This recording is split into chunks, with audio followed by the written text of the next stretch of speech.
Shalom, selamat pagi jemaat Gereja Kristen Kalam Kudus yang terkasih di dalam Tuhan. Senang pagi ini kembali kita bertemu, menyapa satu dengan yang lain melalui kebenaran firman Tuhan. Kita sama-sama bersehati mengawalinya di dalam doa. Mari kita berdoa. Bapa, kami mengucap syukur ya Tuhan untuk kasih setia Tuhan yang terus memberkati kami. Sungguh kami bersyukur kami punya Allah yang seperti Engkau. Langit dan bumi menceritakan kemuliaan Tuhan. Apa yang sudah Tuhan kerjakan dalam hidup kami menunjukkan bagaimana begitu kasih Tuhan terhadap setiap kami. Terima kasih ya Tuhan untuk istirahat kami. Dari tadi malam hingga pagi ini kami bangun penuh dengan sukacita dan ucapan syukur. Dan kami mau terus mendekatkan diri kepada Tuhan. Ketika kami akan merenungkan firman Tuhan pagi ini, penuhi kami dengan kuasa Roh Kudus-Mu supaya kami semakin diperlengkapi menjadi anak-anak yang takut akan Tuhan. Di dalam nama Tuhan Yesus kami berdoa mengucap syukur. Amin. Ya, jemaat yang terkasih, pagi ini saya memberikan tema kasih adalah karakter Allah. Sekali lagi, kasih adalah karakter Allah yang diambil dari 1 Yohanes pasal yang keempat bagian 8C. Bagian 8C yang berkata demikian. Sebab Allah adalah kasih. Sekali lagi, sebab Allah adalah kasih. Dan jemaat yang terkasih, di bulan kasih sayang ini, saya merenungkan bagaimana kasih Tuhan itu sebenarnya tidak dapat dicerna oleh akal pikiran saya. Kadang saya melihat jalan Tuhan memang bukan jalan kita. Kasih Tuhan terkadang melampaui apa yang kita pikirkan.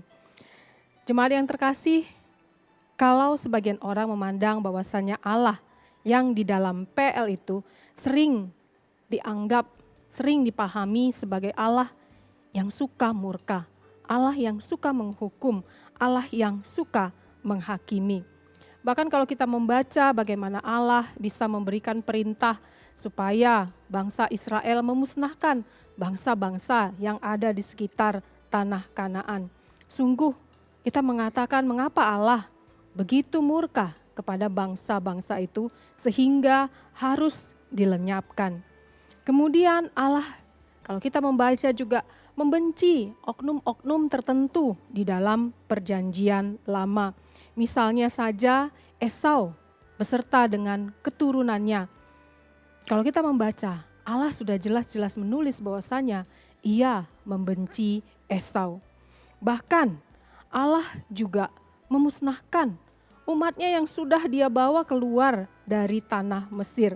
Jadi yang masuk ke tanah perjanjian itu dari generasi yang lama hanya Yosua dan Kaleb beserta dengan anak-anak yang lahir selama perjalanan mereka keluar dari tanah Mesir. Nah, tetapi di tengah Allah yang dikenal sebagai Allah yang murka, ternyata kalau kita membaca di dalam PL, dia juga adalah Allah yang pengasih. Dia mengasihi bangsa Israel begitu luar biasa. Sehingga ketika berulang kali Allah murka, tapi berulang kali hatinya kembali kepada bangsa Israel. Dia mau menerima pertobatan dari bangsa Israel yang adalah bangsa yang tegar tengkuk, bangsa yang bebal. Jemaat terkasih, kalau kita melihat kasih adalah karakter dari Allah. Setiap tindakan Allah itu dilatar belakangi, dimotivasi oleh kasih. Ketika bahkan Allah murka kepada umatnya, ketika Allah menghakimi, ketika Allah menghukum umatnya, itu juga ternyata dilatar belakangi, dimotivasi oleh kasih. Nah, kasih Allah yang terbesar yaitu ketika Allah menganugerahkan anaknya Yesus Kristus untuk datang merendahkan diri ke dalam dunia. Dan kita menganggap, memahami bahwasanya ketika Allah hadir dalam bentuk rupa manusia Kristus, sepertinya Allah itu terus-menerus mengasihi umatnya dan tidak ada lagi murka di tengah-tengah umatnya di dalam zaman VB. Nah, Tetapi kita tidak boleh salah menafsirkan kasih Allah itu yang hanya terus-menerus mengasihi tanpa ada hukuman, tanpa ada menghakimi.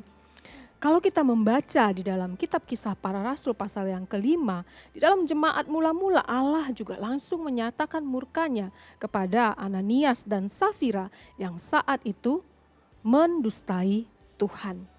Dan kalau kita melihat di dalam kitab Wahyu ada 7 jemaat yang harus dimusnahkan oleh Allah dan sampai saat ini tidak berbekas di dalam jemaat. Nah, sekali lagi kalau kita melihat baik Allah yang kita kenal di dalam PL, baik Allah yang kita kenal di dalam PB, Dia adalah Allah yang melakukan segala sesuatu yang dilakukannya dengan latar belakang kasih. Ketika Allah murka, ketika Allah menghakimi, ketika Allah menghukum, semuanya itu dilatar belakangi, dimotivasi oleh kasih.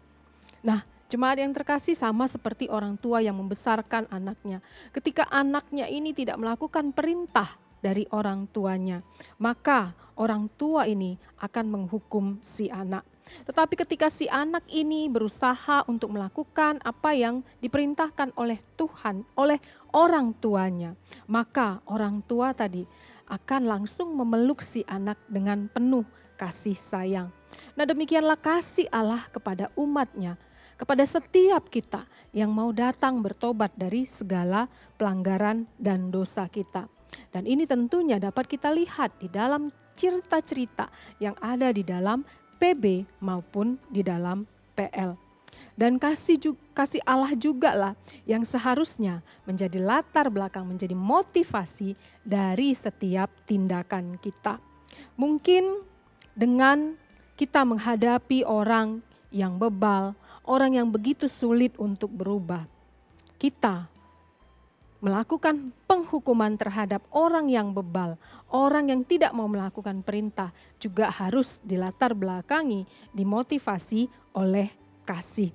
Nah, jemaat yang terkasih di dalam Kristus, sebagai orang-orang yang sudah terlebih dahulu dikasihi oleh kasih Allah itu, mari kita memancarkan kasih yang sudah diberikan oleh Allah.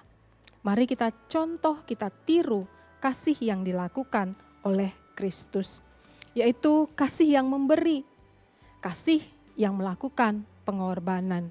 Ketika kita melakukan kasih yang memberi, kasih yang melakukan pengorbanan, berarti kita sudah melakukan apa yang sudah dilakukan oleh Bapa kita yang di surga. Kasihnya yang memberikan Yesus Kristus, kasihnya yang mengorbankan anaknya Yesus Kristus untuk mati bagi dosa-dosa dan pelanggaran kita, selagi kita masih berseteru. Untuk itu, mari kita memancarkan kasih Kristus itu. Kasih yang memberi, kasih yang melakukan pengorbanan. Seberat apapun mungkin orang-orang di sekitar kita yang harus kita hadapi, mari kita berdoa untuk mereka. Dengan kasih kita mendoakan kiranya Roh Kudus bisa mengubahkan orang-orang yang bebal atau orang-orang yang tidak mau mengikuti aturan yang sudah ditetapkan. Karena bukan kita yang mengubahkan orang lain, tetapi hanya karena kasih Allah untuk mereka bisa diubahkan.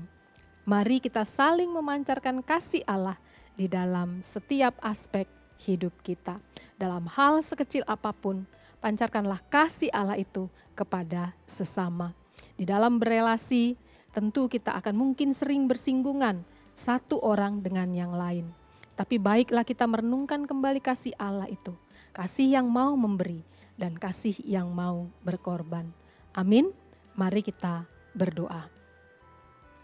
Bapa kami yang di surga, kami mengucap syukur ya Tuhan untuk kasih setia Tuhan yang mengingatkan kami di bulan kasih sayang ini untuk lebih lagi mengasihi orang-orang di sekitar kami, terkhusus orang-orang yang mungkin membuat kami jengkel, mungkin orang-orang yang membuat kami sering marah.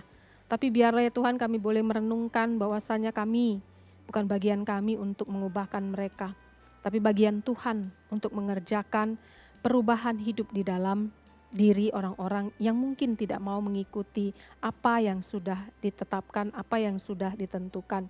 Biarlah ya Tuhan ketika kami berelasi dengan sesama, kami boleh memancarkan kasih Kristus itu. Yaitu kasih yang mau memberi, kasih yang mau berkorban. Terkhusus di tengah-tengah keluarga kami, di tengah-tengah gereja kami, di tengah-tengah lingkungan usaha dan pekerjaan kami, bahkan dimanapun kami berada. Biarlah satu dengan yang lain sebagai orang yang percaya, kami mau memancarkan kasih Kristus itu. Mengasihi dengan ketulusan, mengasihi dengan memberi, mengasihi dengan berkorban.